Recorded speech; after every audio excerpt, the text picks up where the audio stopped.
Pembangunan Ibu Kota Nusantara di Kalimantan Timur terus mengalami kemajuan. Info terbaru sarana dan prasarana untuk aparatur sipil negara sudah bisa digunakan tahun ini.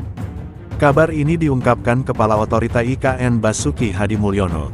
Menurut Basuki, IKN sudah siap menyambut perpindahan ASN. Kami pastikan sarana prasarana ASN Kota Nusantara siap digunakan tahun ini, kata Basuki di Penajam Pasir Utara, Kalimantan Timur. Basuki menjelaskan berbagai sarana dan prasarana yang sudah siap untuk digunakan. Mulai dari hunian, kantor, kompleks pertokoan, menyediakan kebutuhan dasar seperti listrik dan air bersih bagi ASN. Dengan kondisi ini, Basuki memastikan ASN sudah bisa bekerja tahun ini. Semua sudah siap bagi ASN untuk pindah ke Kota Nusantara, cetus mantan Menteri PUPR itu. Karena fasilitas sudah siap, Basuki menyebut pemindahan ASN ke IKN tinggal menunggu arahan Menteri Pendayagunaan Aparatur Negara dan Reformasi Birokrasi (PANRB), Rini Widiantini. Apalagi beberapa bangunan yang menjadi prioritas pemerintah juga sudah rampung. Pembangunan sejumlah infrastruktur sektor eksekutif di kawasan inti pusat pemerintahan KIP Kota Nusantara juga sudah selesai, ungkap Basuki. Lebih lanjut Basuki menyebut infrastruktur sektor legislatif dan yudikatif, termasuk kantor, hunian pejabat dan fasilitas pendukung lainnya, ditarget rampung pada 2028.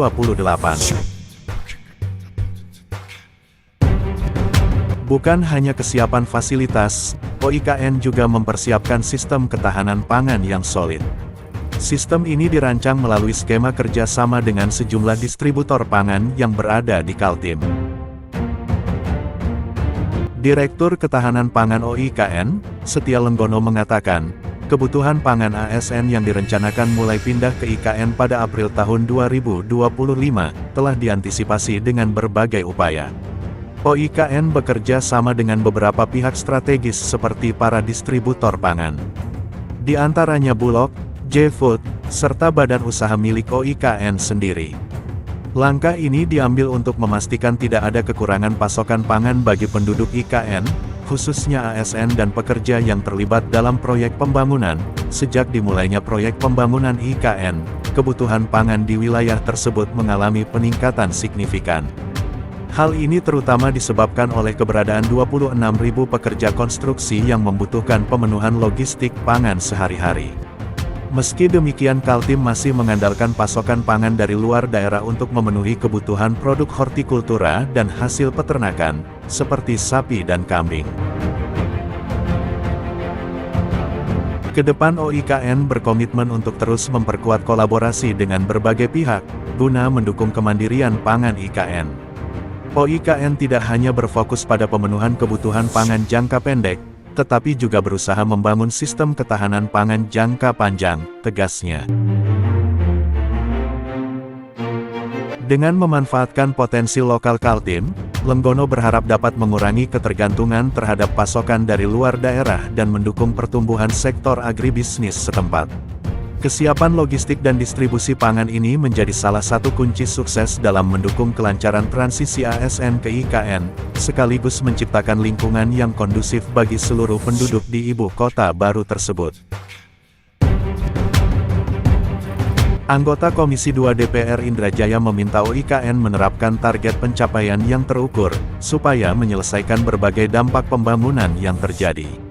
Sebab, alokasi APBN 2025 untuk IKN masih Rp6,3 triliun dari rancangan anggaran Rp400,3 triliun. Indra juga menyoroti target yang dicanangkan Basuki.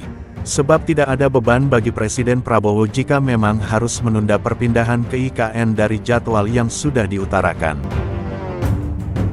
Mengingat infrastruktur gedung yang berperan sebagai trias politika penting untuk terpenuhi. Kendati ketiganya memiliki tugas dan kewenangan masing-masing, tetapi tetap terikat dalam suatu tata hubungan sesuai kewenangan dan batasan yang ditetapkan UUD 1945.